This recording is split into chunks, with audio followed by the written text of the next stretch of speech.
Lluvias primaverales de Iván Turgenev. Cual lluvias primaverales, los años alegres, los días felices, pasaron como una exhalación de un antiguo romance. Hacia las 2 de la madrugada volvió a su gabinete, despachó al criado, que había encendido las velas, y dejándose caer en la butaca junto a la chimenea, se tapó la cara con ambas manos. Hasta entonces, nunca había sentido semejante cansancio físico y espiritual. Pasó la velada con mujeres agradables, con hombres cultos. Algunas de las mujeres eran bonitas, casi todos los hombres se distinguían por su inteligencia y talento. Él mismo había hablado con mucho éxito e incluso brillantemente.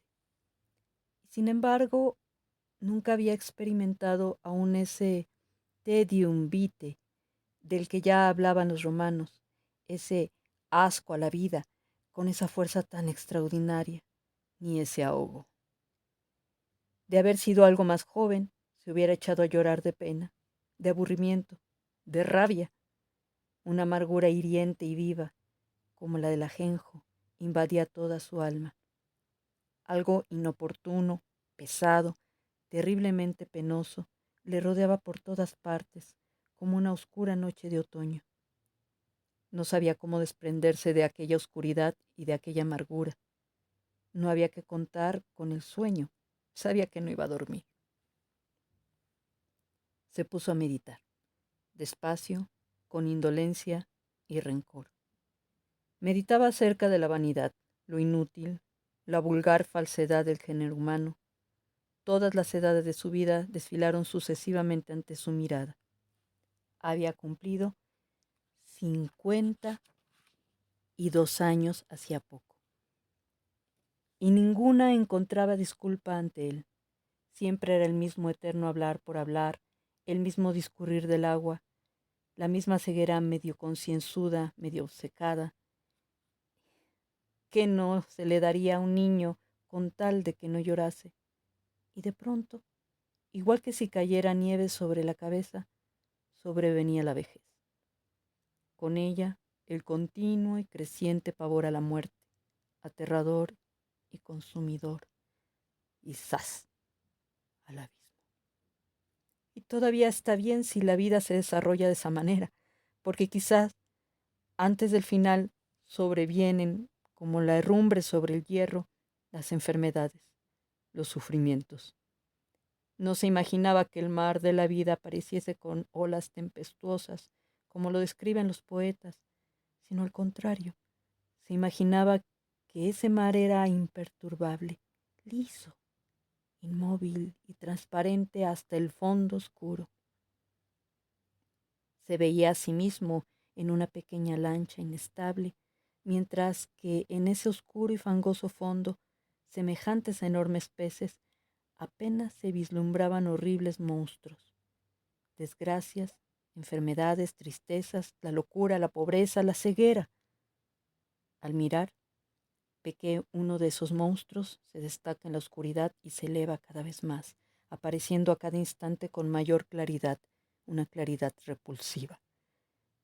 Pero llegará el día fatal y el monstruo volcará la lancha. Sacudió la cabeza, se levantó de un salto del sillón, recorrió un par de veces la estancia, se sentó ante la mesa escritorio y abriendo un cajón tras otro, empezó a revolver sus viejas cartas, femeninas en su mayoría. No sabía para qué. ¿Para qué lo hacía? No buscaba nada, simplemente quería librarse, por medio de una ocupación externa, de los pensamientos que lo atormentaban. Desdoblando al azar varias cartas, en una de ellas encontró una flor disecada con una cintita descolorida. Se encogió de hombros y echando una mirada a la chimenea, las dejó a un lado, probablemente con una intención de quemar todo ese montón inútil. Metiendo apresuradamente la mano ya en el cajón, ya en el otro, de pronto abrió desmesuradamente los ojos y sacó despacio una cajita octagonal de corte antiguo y levantó cuidadosamente la tapa. En la cajita bajo una doble capa de algodón amarillento, había una crucecita de granate. Examinó esa cajita durante unos segundos con perplejidad y de pronto lanzó un leve grito. Sus rasgos no expresaron ni disgusto ni alegría. Semejante expresión aparece en la cara del hombre cuando repentinamente se encuentra con otro, al que ha perdido hace mucho tiempo de vista, al que había querido mucho, que inesperadamente surge ante su mirada, siendo el mismo, pero totalmente cambiado por los años. Se levantó y volviendo hacia la chimenea, se sentó de nuevo en el sillón y otra vez se tapó la cara con las manos. ¿Por qué hoy? Precisamente hoy, pensó, y recordó una cantidad de cosas que habían pasado hacía mucho tiempo. He aquí lo que recordó. Pero antes es preciso decir su nombre, patronímico y apellido. Se llamaba Dmitri Pavlovich Sanin. He aquí lo que recordó.